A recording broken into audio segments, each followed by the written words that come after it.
Welcome to Pop Pinata, where we take all of your favorite things in pop culture and beat them silly until we expose them for what they really are.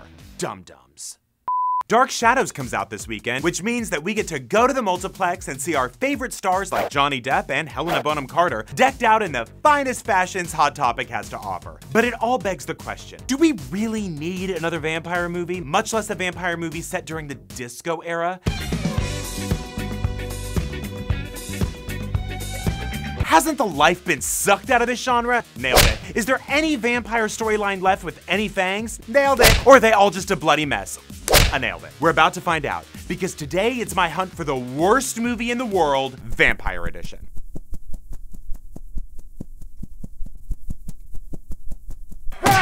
First up, A Vampire in Brooklyn. It sounded like a surefire hit. Horror master Wes Craven teaming up with comedian Eddie Murphy to make a vampire movie.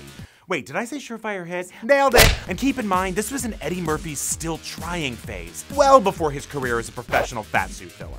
From the get-go, this movie is crazy. Eddie Murphy plays a vampire from the Caribbean, which makes sense because a sunny beach is obviously the first place a vampire would want to live.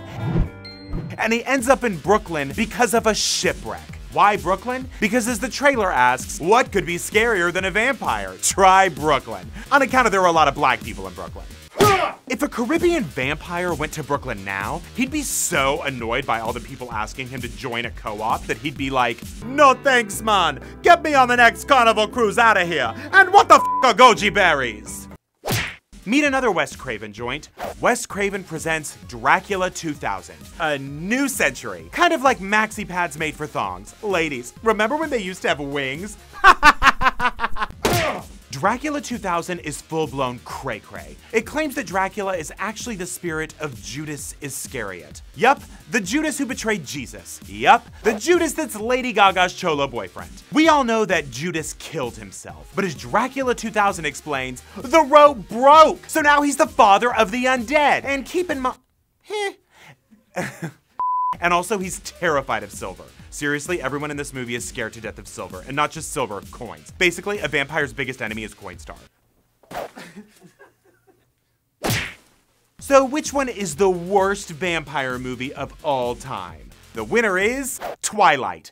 Because those movies are terrible, and we should all be ashamed for participating in the success of the worst franchise in the world.